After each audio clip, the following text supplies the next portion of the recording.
Now we'll learn what is root pressure. It's the root pressure that helps to push the water up the plant.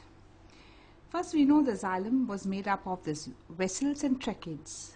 And here we have seen that these vessels and tracheids are placed one over the other and they form this continuous tube of water, long conducting tube of water.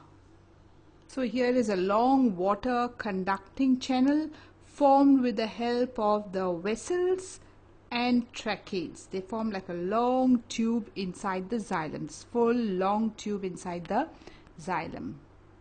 Now in this picture again, here we see there is water outside in the soil. There is this water droplets in the soil, and this water droplets, then water slowly enters into the roots by the process of osmosis. Here it enters into by osmosis. But exactly what happens is this. Now these cells here you see the root hair, you have the root here, and this little part, we call it the root hair. These little extensions are called the root hair. Here the root hair is magnified. Have you seen? It's little magnified here. Now at this point we have the cells. Here we have the cells, the epidermal cells of the root hair. Now these epidermal cells of the root hair, they first take up ions. There are ions here inside the soil, so they take up ions. Now because they take up ions, an osmotic pressure, a difference in concentration takes place. So because these take up the ions, this becomes outside becomes like an hypertonic solution. So there's a difference of osmotic pressure. Now the water that is present outside, because of this difference in osmotic pressure, the water which is outside now begins to rush into the root. We can see the same picture here. Have you seen here? This is the root hair. See, this is the root hair.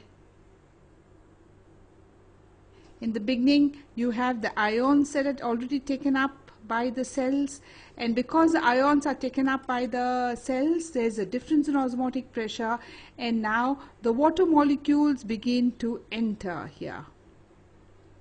Yeah, and see they are pushed from one cell to another because of difference in osmotic pressure, and then they reach the xylem. Here is the xylem. They reach the xylem. Again the picture, there's another picture here. Have you seen the soil? And there is water. And first what happens is you have this little ions taken up, and after the ions are taken up, the ions of minerals are taken up, there's a difference in osmotic pressure and the solution becomes hypotonic, and then here the water begins to rush, and the water goes from one cell to another till it reaches the central xylem. Another picture I've given you here. See again, you have the root hair. This is the root hair. And look at the water. It is entering at the root hair. And then it's pushed from one cell to another because there is a difference in osmotic pressure. From one cell to another it is pushed, and then it enters into the central xylem. So this is called the root pressure. In fact, if you have a potted plant, if you have a potted plant like this, and in this potted plant, suppose you cut off the rest of the plant, you will find the water keeps entering into the plant and it will start oozing out, because there is a root pressure develops. So this root pressure continuously pushes water here. It pushes water up.